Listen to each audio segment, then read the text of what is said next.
Actualmente soy estudiante de cine en la universidad y mis amigos y yo siempre estamos buscando nuevos lugares para filmar nuestras películas. Hago películas de terror, así que todos los lugares que exploramos están abandonados.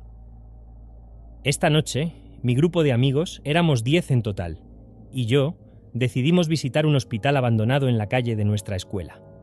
Ellos ya habían estado allí antes y decían que era un gran lugar para filmar, así que esta noche era la noche para comprobarlo. Cuando llegamos, tenía mi cámara DSLR encendida con una luz LED, de mano conectada a la parte superior, para explorar el lugar. No filmé nada del encuentro porque normalmente solo filmo el interior de estos lugares. Sin embargo, tenía mi cámara y luz encendidas para iluminar el camino. Yo iba guiando por un sendero estrecho que conducía a unas paredes que teníamos que escalar para llegar al techo del edificio, desde donde accederíamos a una de las habitaciones. Como llevaba mi cámara en la bolsa, intentaba buscar otra manera de subir. Caminé un poco más por ese sendero y comencé a notar mucha ropa y zapatos tirados al azar, incluso cajas de cartón, y un saco de dormir vacío. Fue entonces cuando supe que probablemente no estábamos solos y que podríamos toparnos con alguien si hacíamos un movimiento equivocado. Uno de mis amigos, que caminaba detrás de mí, se dio cuenta de una puerta a mi derecha. Estaba cerrada y supuse que estaba bloqueada, pero él ya tenía su mano en la manija de la puerta y comenzó a tirar. Miré y apenas se abría, pero algo la sostenía desde dentro. Encendí mi LED y vi una camisa atada a la manija de la puerta interior, que actuaba como una cerradura. Mi amigo, sin embargo, tiró de nuevo, arrancando la camisa, y la puerta se abrió de par en par. Dentro había alguien durmiendo sobre una mesa o un sofá, junto con un grupo de personas de aspecto aterrador sentadas junto a una luz. Todos se detuvieron y nos miraron fijamente en el breve vistazo que tuve. Mi amigo gritó: «¡Oh, mierda, sal de aquí!» y cerró la puerta de golpe, pasando corriendo a mi lado. Me quedé allí parado, un poco conmocionado, casi sintiendo que debería disculparme, pero simplemente lo seguí. Los otros 8 amigos ya estaban en el techo en ese momento y nos preguntaron qué estaba pasando. Salimos corriendo para salvar nuestras vidas. Escuché que la puerta en el camino se abría, pero no podía mirar hacia atrás. Mi amigo y yo llegamos a una parte más alta del área, lejos de cualquier entrada que condujera al hospital. Había una pequeña brecha que se podía saltar para llegar a uno de los techos donde estaban los demás. 4 de ellos nos siguieron y saltaron, listos para salir de allí, pero los otros se quedaron en el techo, atrapados como estatuas. Los miré confundido, intentando ver lo que estaban mirando, y empecé a escuchar un ruido metálico arrastrándose sobre el concreto. Me di la vuelta y vi a un hombre de aspecto perturbado, tal vez de unos 20 años, arrastrando un bate de béisbol con clavos en el extremo. Se acercaba a nosotros, actuando como Negan de The Walking Dead. Mi corazón se hundió en ese momento. Apagué la luz y todo lo que brillaba era la luz de la luna. Mantuve mi mano en mi navaja de bolsillo, desesperado por pensar en algo que hacer si comenzaba a balancearse, pero sabía que no saldría con vida si intentaba algo. Además, tenía que cuidar mi cámara. Él se acercó y lo primero que dijo fue: «Querrás mantener esa luz apagada». Todos guardaron silencio. Yo prácticamente temblaba. Luego comenzó a dar vueltas a nuestro alrededor diciendo: «Nunca vais a volver aquí». En ese momento pasó junto a mí, vio la cámara y levantó su bate, diciendo: «Vas a guardar esa estúpida cámara». Apenas pude decir: sí, está apagada.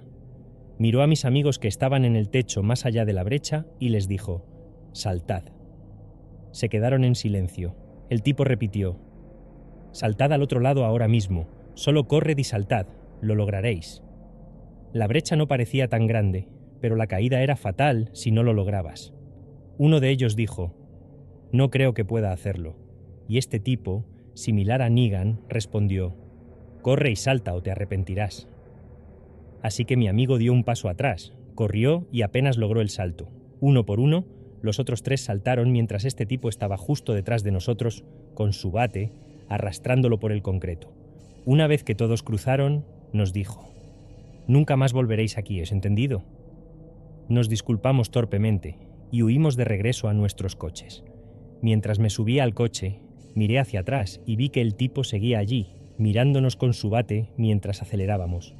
Probablemente podríamos habernos unido contra él como grupo si algo malo hubiera sucedido, pero quién sabe quién más estaba allí. Lamentablemente, el hospital es un lugar prohibido de ahora en adelante, pero seguiré buscando lugares interesantes.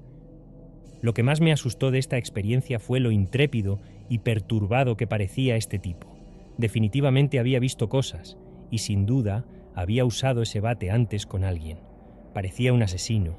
Tenía que ser un asesino.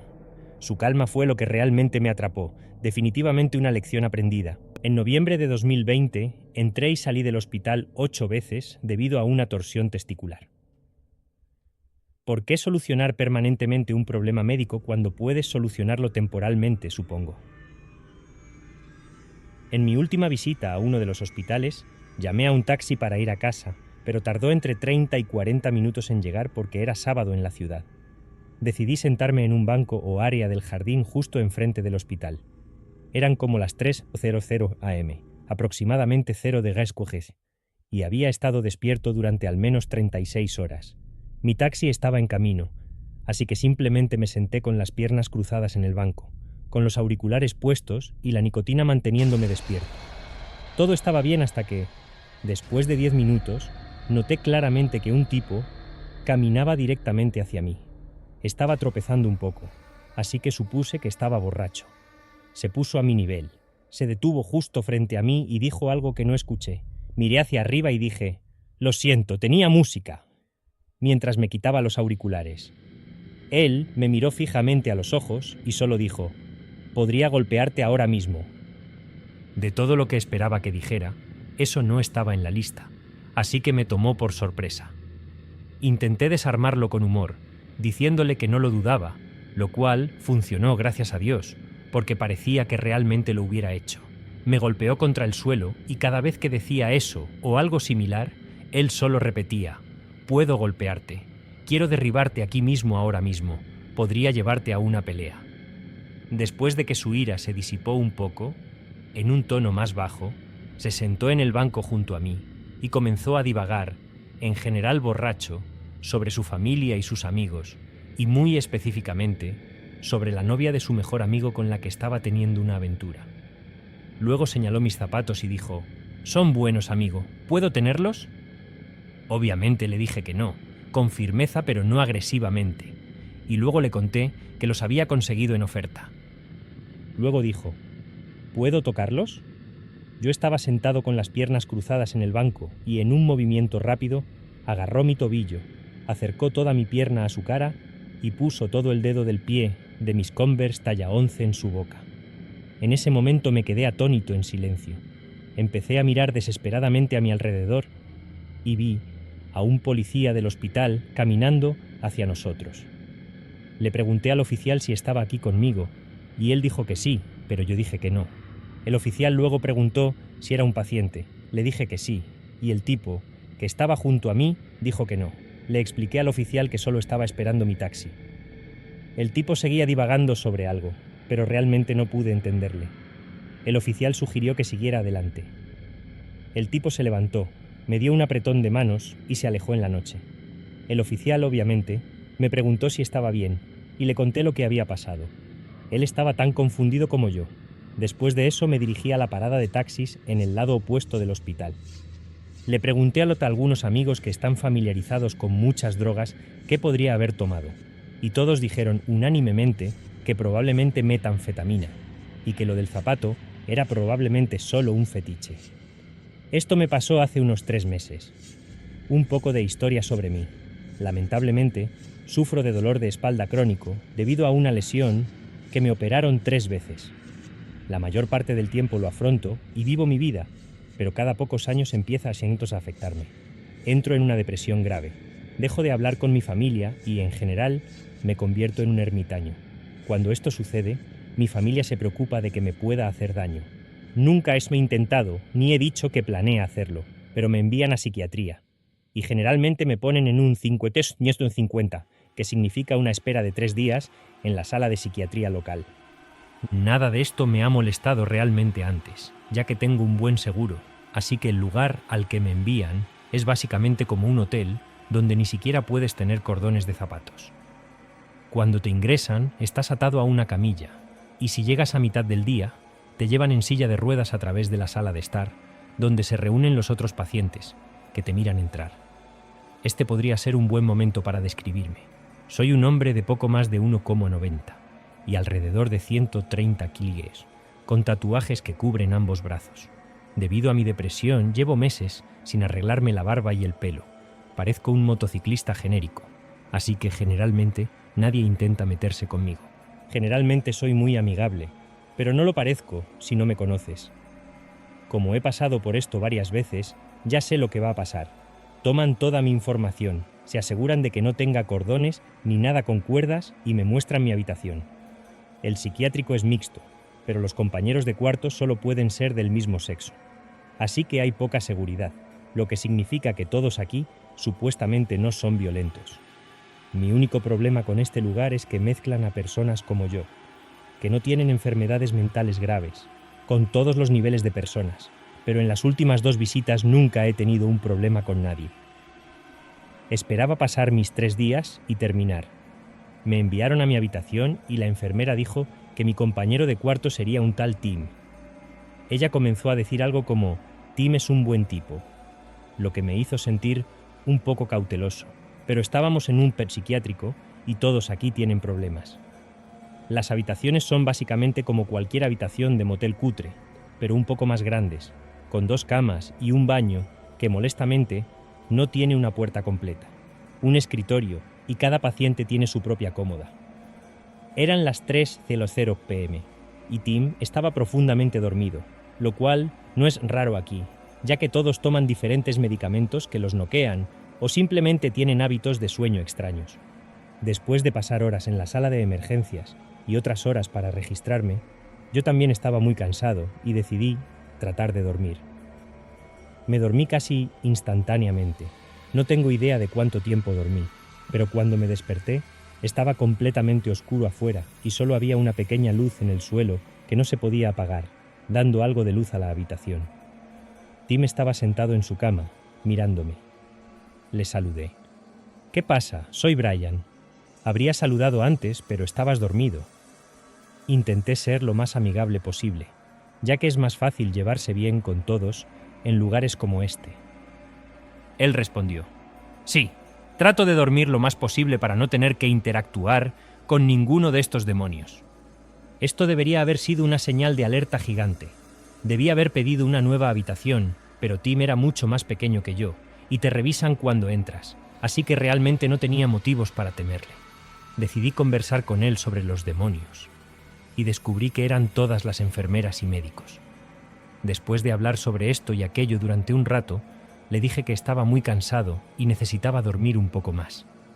Él me dijo que estaba bien y que era bueno tener finalmente a un humano como compañero de cuarto. Tomé esto como una señal de que estaba bien conmigo y que no tenía que dormir con un ojo abierto. Me levanté muy temprano para desayunar, ya que no había comido en 24 horas. Fui a sentarme y Tim salió y se sentó conmigo. Además de referirse a las enfermeras y médicos como demonios, parecía bastante normal y charlaba sobre cosas normales. De repente dejó de hablar y miró algo detrás de mí. «¿La ves? Esa es Jessica, ella es un ángel». Me giré y vi a una chica muy hermosa que parecía tener poco más de 20 años, tal vez incluso entre 18 y 19 años. Saludó a Tim y a casi todos los demás en el área del comedor. Parecía ser una de esas chicas muy alegres que se esfuerzan por ser súper amables con todos. Cuando miré de nuevo, él la estaba mirando fijamente. Chasqueé los dedos. «Oye, tío, no la asustes». Él me dio una mirada muy confundida, como si le hubiera dicho la cosa más absurda del mundo, y luego se quedó muy callado después de eso. Sinceramente no pensé nada en ello, ya que tenía mis propias cosas con las que lidiar. El resto del día fue lo habitual en un lugar como este. Vas a reuniones, hablas con tu médico, tomas tus medicamentos, etc. Pero la mayoría del tiempo simplemente estaba muy aburrido. La televisión solo tiene 4 canales. Incluso si uno de ellos era HBO, siempre era impredecible. Así que pasé la mayor parte del tiempo leyendo libros en la sala de estar mientras leía mi libro. Jessica se acerca a mí, se sienta a mi lado y se presenta. comienza a hacerme preguntas sobre mis tatuajes y sobre lo que estoy leyendo, básicamente toda la historia de mi vida. Como yo, ella era una persona normal que estaba pasando por una situación difícil. No tenía ninguna enfermedad mental de la que hablar, solo mucha ansiedad que le causaba ataques de pánico, principalmente desde que empezó la universidad y no podía lidiar muy bien con la presión. Terminamos hablando durante unas horas y ni siquiera pensé en ello. Más tarde supe que Tim pasaba junto a nosotros una y otra vez. Mucha gente daba vueltas en este lugar para pasar el tiempo, así que realmente no le di importancia. Sin embargo, supe después que básicamente estuvo mirando un agujero en la parte posterior de mi cabeza todo el tiempo.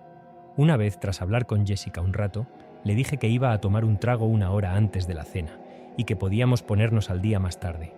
Como mencioné antes, los baños en este lugar solo tienen medias puertas, como las puertas del salón oeste de una vieja película del oeste.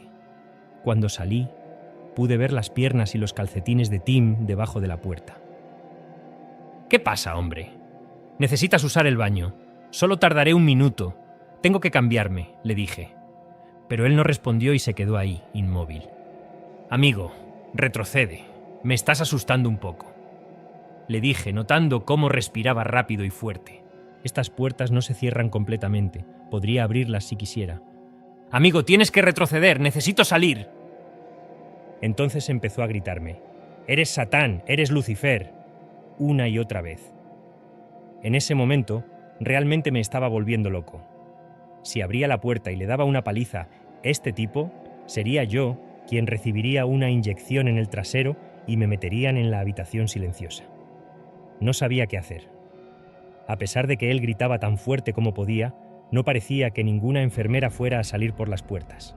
Las paredes de este lugar son muy gruesas, probablemente porque los pacientes suelen gritar en medio de la noche y no quieren que despierten a los demás, lo cual es una buena política, pero realmente me estaba poniendo en un aprieto ahora mismo. Lo que parecía 10 minutos, pero probablemente fue más cerca de 1, pasó. Justo cuando me estaba preparando para recrear la escena de la casa de baños de Eastern Promises, él se detuvo y salió de la habitación. Me vestí y al instante fui a buscar a una enfermera para contarle lo que acababa de pasar. No tengo idea de lo que le dijeron, pero inmediatamente me llevaron a otra habitación. No lo vi durante el resto de la noche, pero estaba realmente asustado. Nadie me había gritado nunca, me había acorralado, ni nada por el estilo antes, y no pude dormir nada esa noche, ya que las habitaciones no tienen cerraduras. No sé qué hora era cuando lo escuché desde la sala de día, donde está la estación de enfermeras. «¿Dónde está él? ¿Por qué no ha vuelto a dormirse?», gritaba Tim con el mismo tono que usaba cuando me gritaba en el baño. Abrí un poco la puerta y pude escuchar a la enfermera hablando con él. «Lo verás durante el día y podrás hablar con él», le decía. «Pero tengo que verlo esta noche, es una emergencia», insistía Tim. Esto continuó durante otros 30 segundos más o menos antes de que finalmente llegara seguridad. Escuché una pelea, pero de ninguna manera iba a salir a ver qué estaba pasando. Podía oírlo gritar todavía, pero no podía entender lo que decía. Eventualmente los gritos empezaron a desvanecerse. Lo estaban llevando a otro lugar. Imaginé que sería solo a la habitación silenciosa, que está en el lado opuesto de la sala, desde donde estaba mi habitación. No hace falta decirlo, incluso con él supuestamente en la habitación silenciosa, me quedé despierto toda la noche. Llega la mañana. Mi médico ya está allí, lo cual me pareció muy extraño, ya que generalmente solo lo veía mucho después de la hora de desayunar. Me llama y entro a la sala de entrevistas para hablar. Tan pronto como me ve, básicamente me pregunta todo mi historial de interacción con Tim. Repaso todo y al final me dice que no me preocupe, porque Tim ha sido transferido a otro hospital. Sin embargo, menciona el nombre del hospital, y sé que es un lugar muy duro, el tipo de sitio donde te encierran en una habitación la mayor parte del día. Me siento un poco mal porque sé que él simplemente pensó que yo estaba robando su ángel y solo me estaba gritando, nada tan malo. Pero también es un alivio saber que no tendré que golpear a un pobre tipo en la cara por asustarme. Termino mi estancia y realmente me siento mucho mejor.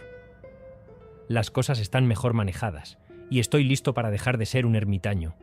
Mi abuela viene a recogerme y creo que estamos listos para irnos, pero el doctor llegó nuevamente muy temprano. Mi abuela me mira asustada. Solo estaba pensando que me iban a hacer quedarme más tiempo. Una vez más, entramos a la sala de entrevistas. Aquí es donde me cuentan lo que realmente pasó esa noche, que no querían que supiera hasta que completara mi tratamiento. Esa noche, Tim salió una y otra vez para preguntarle a la enfermera cuándo me iban a acostar. La enfermera seguía diciéndole que me vería por la mañana, sin decirle nunca que había cambiado de habitación. Aparentemente, esto continuó durante horas antes de que finalmente comenzara a gritar.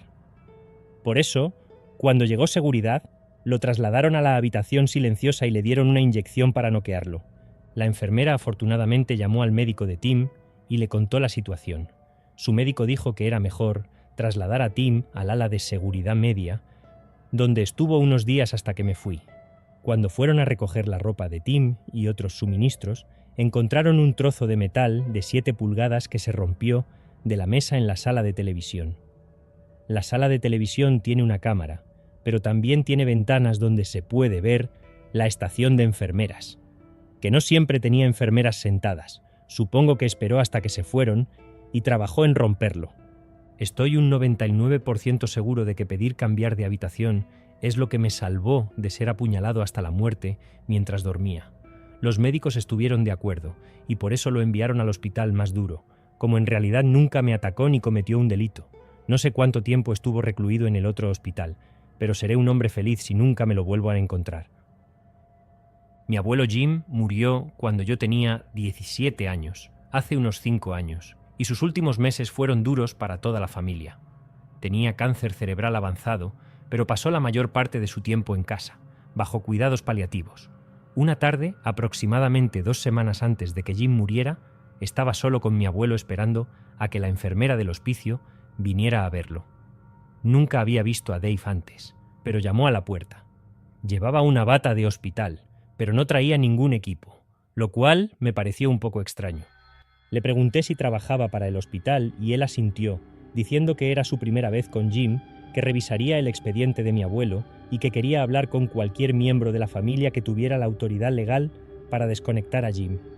Ni siquiera estaba en soporte vital, así que supongo que Dave usaba desconectar como una expresión para referirse a mi abuelo. Debo decir que vivo en un estado donde la eutanasia es legal. Así que no es que nunca se nos hubiera ocurrido esa opción, pero hasta donde yo sabía, ningún miembro de mi familia había expresado jamás su disposición a aplicar la eutanasia a Jim. Le dije que no tenía autoridad para tomar esa decisión y que mi abuelo, que ahora estaba delirando y era incapaz de dar su consentimiento a casi nada, había dicho específicamente que prolongáramos su vida indefinidamente a menos que estuviera llorando de dolor extremo, y no era así. Dave puso su mano en mi hombro, como si me estuviera consolando, y habló de cómo las personas mayores se convierten en una carga y que su familia necesita dejarlas ir. Entonces, Dave sacó un frasco de pastillas de su bolsillo y dijo que eran barbitúricos, que provocarían una muerte pacífica, amurana, asegurando que el forense determinaría que Jim murió naturalmente a causa de su cáncer. Comencé a entrar en pánico y le dije firmemente que bajo ninguna circunstancia sacrificaríamos a Jim en ese momento, pero él empezó a desenroscar el frasco mientras caminaba hacia la cama de mi abuelo. Traté de arrebatarle las pastillas de la mano y pareció sorprendido, se hizo el inocente y dijo que solo quería mostrárselas a Jim. Dave sabía perfectamente que mi abuelo casi no tenía idea de lo que estaba pasando. Llamé al 112 y rápidamente le expliqué la situación al operador. Dave de repente se asustó mucho y salió corriendo de la casa. La policía llegó en 5 minutos y la verdadera enfermera de cuidados paliativos de Jim llegó unos minutos después de eso. Según mi descripción física, la policía y el personal del hospital pudieron identificar a Dave como un ordenanza del hospital contratado recientemente. Dave fue acusado de hacer una amenaza criminal basada en mi testimonio, pero desafortunadamente fue absuelto en 2015. Yo vivía en East Hollywood y trabajaba en una agencia de marketing creativo como coordinadora de proyectos. La presión de tener que mantener a mi hijo de 1 año y a su madre, combinada con las agotadoras horas de viaje de mi trabajo, habían comenzado a consumirme. Sentía como si la ciudad me estuviera devorando por dentro. Una tarde, Después del trabajo, mientras estaba en nuestro baño, mi pecho comenzó a hundirse de dolor. Mi novia llamó al 112 y una ambulancia me llevó al hospital. Estuve en la sala de emergencias el resto de la tarde y hasta bien entrada la noche, mientras me administraban Ativan y me calmaba. Alrededor de las 11:30 p.m. me dieron el alta. Llamé a mi novia desde el mostrador de admisiones. Acababa de lograr que nuestro hijo volviera a dormir, lo cual a veces era una tarea monumental, ya que tenía cólicos anormales en su primer año. Le dije que tomaría un Uber, sin darme cuenta de que no tenía mi teléfono ni ninguna otra pertenencia personal. Aturdido y confundido por el Ativan, salí a Sunset Boulevard y comencé a caminar hacia el oeste, en dirección a mi apartamento, que estaba a aproximadamente 1,5 millas del hospital. Mientras caminaba, un coche pequeño, de principios de los 90, aminoró la velocidad hasta ponerse a mi altura y comenzó a conducir junto a mí. El conductor dijo algo, pero no pude entender sus palabras. Los efectos del Ativan habían reducido drásticamente mis inhibiciones. Me acerqué al coche para escuchar lo que el extraño estaba tratando de decir. ¿Eres Max? ¿Eres Max?, dijo con un marcado acento asiático. Te traté en el hospital. Te ayudo a entrar. Está bien. Se inclinó sobre la consola central y abrió la puerta. Recuerdo haber pensado que nunca había visto a esta persona antes, pero sabía mi nombre, sabía que acababa de salir del hospital y que llevaba una bata médica. Además, este hombre era pequeño y frágil, no se sentía como una amenaza. Contra mi mejor juicio, me subí al asiento del pasajero. Casi de inmediato me arrepentí de mi decisión. El coche estaba descuidado, no parecía el coche de un médico. Había frascos vacíos de medicamentos recetados y envases de comida para llevar esparcidos por el suelo, y el cenicero estaba tan lleno de colillas que la mayoría se habían caído al suelo y entre las grietas de la palanca de cambios. Noté que conducía más lento de lo que debía, al menos 10 km/h por debajo del límite de velocidad. De repente la realidad me golpeó. Estaba en un coche viejo y sucio con un hombre extraño al que no conocía en medio de la noche, conduciendo por un Sunset Boulevard aparentemente vacío en East Hollywood. Con la alarma sonando en mi mente, le pedí que detuviera el coche. Le dije que vivía a la vuelta de la esquina y que quería tomar un poco de aire fresco antes de llegar a casa para pasar la noche. El hombre no se detuvo. Sintiendo mi miedo, se acercó y colocó su mano en el interior de mi muslo, sonriendo. Está bien, ahora estás aquí. Nadie puede ayudarte. Tú me ayudas ahora. Traté de racionalizar su afirmación. El inglés claramente no era su primer idioma y esto es Hollywood. Este hombre ve jóvenes desesperados todos los días trabajando en las calles.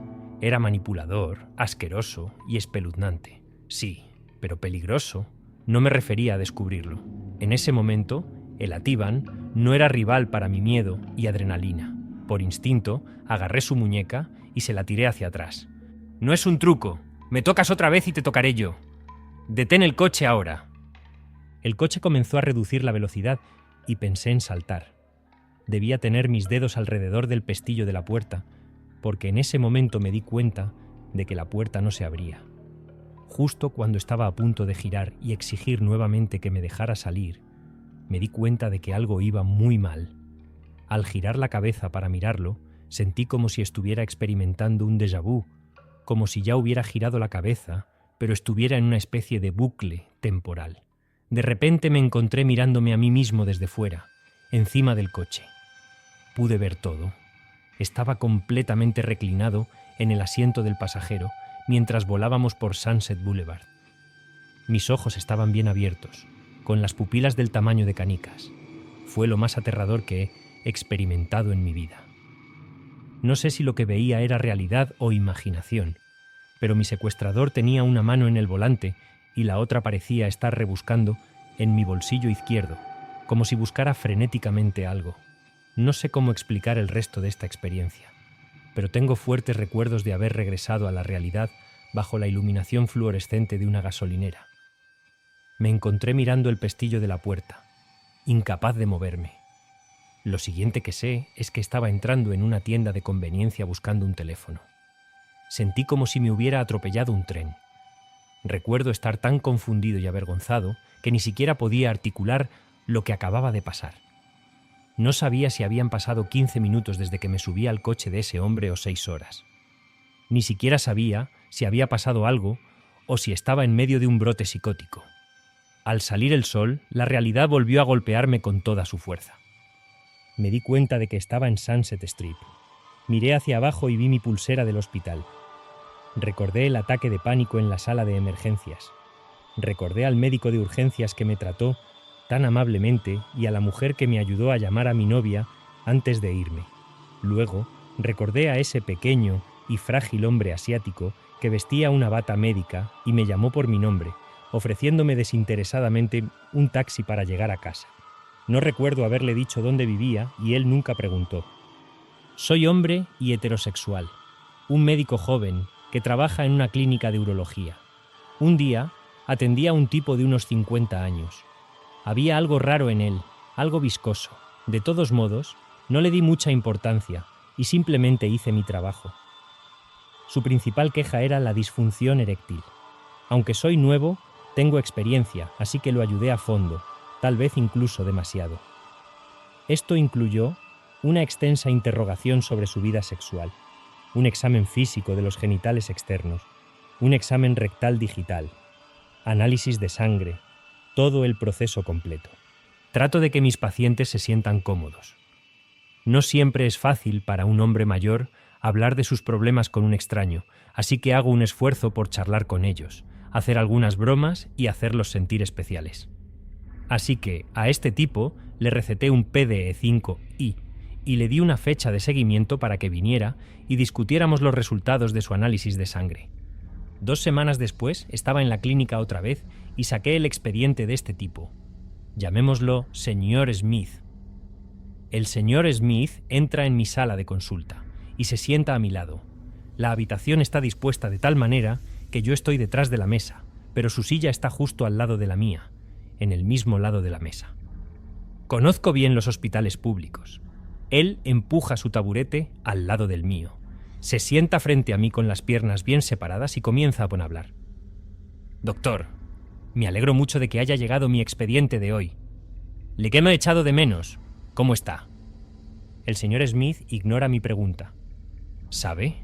Me alegro de que sea usted porque ese otro médico que trabaja aquí creo que es uno de esos gays.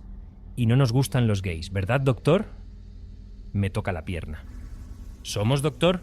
Realmente no sé qué hacer con esto, pero quito su mano de mi pierna y continúo. Señor Smith, ¿esas tabletas funcionan para usted? Entonces él se ríe. ¿No le gustaría saber? Me encanta lo personal que se vuelve conmigo. Incluso recibí un clip divertido en mi teléfono el otro día que me recordó a nosotros, y me prometí a mí mismo que se lo mostraría. Saca su teléfono y comienza a desplazarse por sus clips. ¡Oh! Este no es el indicado, pero es divertido. Sostiene el teléfono ansiosamente frente a mi cara. Es un clip sobre un tipo que dibuja una palmera. Pero luego, a medida que sigue dibujándola, se convierte en un pene. Y los cocos son los testículos, y las hojas de palma son los pubis. Hay un par de bocetos como ese. Señor Smith, por favor, sigamos con esto. No, doctor, por favor, solo vea este clip. Usted fue tan amigable la última vez. A mí también me gusta. Se desplaza más lejos y sus ojitos se iluminan. Oh, aquí está, doctor. Este es muy divertido. Oh, me recuerda a muchos de nosotros. Vuelve a sostener con entusiasmo el teléfono frente a mi cara. El clip comienza con un hombre blanco enorme que está ahí, parado desnudo. Creo que está bien, esto aún puede ser divertido. Así que escuchas una puerta abrirse y entra otro hombre enorme en un traje de doctor. «Entonces usted, el paciente», pues él dice. «Sí, doctor», responde el hombre desnudo. «Acuéstese», que dice el doctor. Entonces el hombre desnudo se acuesta. Todavía estoy esperando el chiste, así que el doctor enorme comienza a examinar al hombre desnudo y accidentalmente toca algo en su entrepierna. Empiezo a sentirme terriblemente mal. Miro al señor Smith y él sostiene ansiosamente el teléfono frente a mi cara. Pero no lo mira, solo me mira casi resbaladizo, sonriendo de oreja a oreja, emoción infantil en sus ojos. Señor Smith, ¿por qué lo haría? ¿Crees que me gustaría ver esto? No, sigue viendo. Se pone mejor. Me estaba mostrando porno gay. Corrí a la consulta y despedí al señor Smith. Luego me levanté y salí de la clínica hacia el otro lado del hospital. En cambio, fui a la plataforma de aterrizaje del helicóptero y me asusté muchísimo. Pensé que no, estoy exagerando. Lo estoy tomando muy mal porque abusaron sexualmente de mí cuando era niño. Fue solo un pase que él hizo. Cualquiera puede pasarlo. Cualquiera puede pasarlo. Cierto, es normal que me esté diciendo estas cosas a mí mismo. Estoy ahí parado, sollozando como un niño de 6 años, así que después de recuperarme fui a la unidad de traumatología al lado de The Landing Pad. Le conté la historia a los médicos de guardia. Hay una broma como si fuera solo una anécdota divertida, pero nadie se ríe. Se ven horrorizados, siguen preguntándome si estoy bien y si tal vez podrían prepararme un poco de café o algo así. Esa es la única razón por la que sabía que lo que me pasó era inaceptable. Qué desordenado es que el señor Smith viniera unas cuantas veces más. Pero me propuse nunca tomar su archivo, joderlo. Y luego aparentemente bloqueé todo el asunto hasta el otro día, cuando escribí la historia anterior. No, solo quiero aclarar. No tengo ningún problema con la homosexualidad o incluso con el porno gay. Pero siento que está bien que no quiera verlo. Esta historia le sucedió a mis padres en los años 90, durante su último año de secundaria. Como su grupo de amigos ya tenía automóviles, lo que más les gustaba hacer era caminar por el hospital psiquiátrico local, principalmente hasta su antigua granja lechera. Esta granja estaba ubicada en la ladera de una montaña, rodeada de campos agrícolas y pastizales abiertos. La granja lechera no estaba cerca del hospital psiquiátrico, y la vida urbana más cercana estaba a unas 5 millas de distancia. Por la noche, el área estaba oscura y muy tranquila. Antes de que cerraran la granja lechera, los pacientes del hospital psiquiátrico iban allí a trabajar. Durante ese tiempo, algunos pacientes perdieron la vida en este lugar debido a accidentes. En los años 90 fue abandonada y parecía un pueblo fantasma en sí misma, especialmente debido a los rumores de que estaba embrujada. Era el lugar perfecto para una experiencia aterradora. Una noche en particular, alrededor de las 2 de la mañana, mi papá, mi mamá, 4 de sus amigas y un amigo planeaban ir a la granja lechera. Tomaron 2 coches y cuando llegaron al lugar de estacionamiento habitual en la ladera de la montaña, vieron que ya había un grupo de 20 personas paradas alrededor de sus autos. Cuando mis padres y sus amigos salieron de sus coches, notaron que el grupo de hombres tenía la cabeza afeitada, eran caucásicos y tenían alrededor de 20 años. Ambos grupos se ignoraron entre sí y evitaron hacer contacto visual. Sin embargo, mi madre giró la cabeza para ver a uno de los hombres y mientras lo hacía, el hombre se quitó la chaqueta y, sin pistola, se metió la mano en los pantalones. Luego, se retiró el labio inferior, revelando que tenía el KKK tatuado en él. Cuando estuvieron fuera del alcance auditivo, mi mamá le susurró a mi papá que el hombre tenía un arma y el KKK tatuado en los labios. Mi papá lo ignoró, pensando que mi mamá estaba exagerando demasiado, y dijo que estaba demasiado oscuro para notar esas 2 cosas. Con eso, mis padres y sus amigos caminaron por el prado para llegar a la granja lechera. La caminata era de aproximadamente media milla desde donde estacionaron. Sin embargo, tan pronto como llegaron a la granja, escucharon disparos provenientes de la dirección de los coches. Por temor a que algo les pasara a sus autos, regresaron corriendo al estacionamiento. Cuando llegaron, el grupo de hombres ya se había ido, pero al inspeccionar sus coches, vieron que todas las llantas estaban cortadas y las ventanas rotas y destrozadas. A mi papá le robaron una manta de un color particular que usaba como funda para el asiento y un estéreo. Ahora, simplemente se quedaron parados junto a sus coches, preguntándose qué hacer a continuación. No es como si pudieran llamar a alguien para pedir ayuda. Nadie tenía un teléfono móvil, ya que estaban en lo profundo de un área aislada y no podían avisar a alguien para que los recogiera rápidamente. La gasolinera más cercana, donde había un teléfono público, estaba al menos a 5 millas de distancia. Tanto mi padre como su amigo no querían dejar los coches solos, ya que ambos conducían coches clásicos y temían que los hombres regresaran eventualmente. Decidieron que enviar a ambos hombres a correr hacia el teléfono público era la mejor opción y dejar a las mujeres solas con los coches, porque temían que los hombres de cabeza afeitada estuvieran esperando en el camino, esperando que caminaran al teléfono público. Mi papá y su amigo corrieron a la gasolinera. Mientras tanto, mi mamá y sus amigas recogieron piedras pesadas para usarlas como armas protectoras y se escondieron entre los arbustos y detrás de los árboles. Pasaron 2 horas. Mi mamá notó los faros que venían por la carretera. 2 grúas entraron en el lugar de estacionamiento.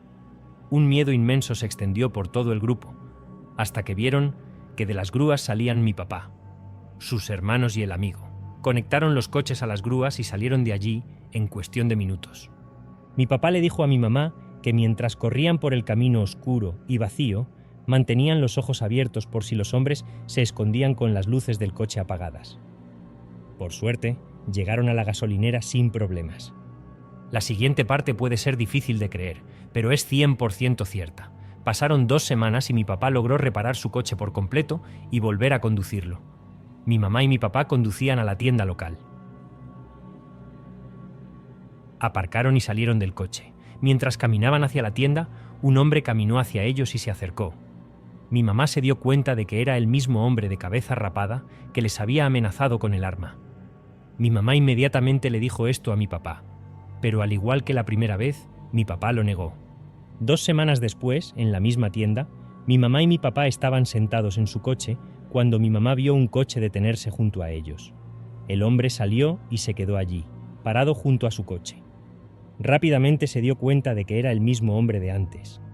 Mi mamá inmediatamente le dijo esto a mi papá y nuevamente mi papá lo negó. Sin embargo, mi mamá miró dentro del coche del hombre y vio la muy reconocible manta colorida que mi papá usaba como funda para el asiento. Fue entonces cuando mi papá finalmente conectó los puntos y salió del coche para enfrentar al hombre. Pero el hombre, al darse cuenta de lo que estaba sucediendo, saltó de nuevo a su coche y se fue. No tuvieron tiempo de obtener la matrícula. La semana siguiente, cuando mi papá estaba llenando gasolina en su coche, el coche del hombre se detuvo justo detrás de él. Era el mismo hombre. Mi papá inmediatamente se preparó para confrontarlo, pero el amigo del hombre salió del coche y uno de ellos sacó un arma. El hombre con el arma les dijo a todos que subieran al coche y el grupo se fue. Han pasado casi 30 años y nunca han vuelto a ver a esos hombres. Hasta el día de hoy mis padres todavía se preguntan si todos esos encuentros fueron una coincidencia o algo más siniestro.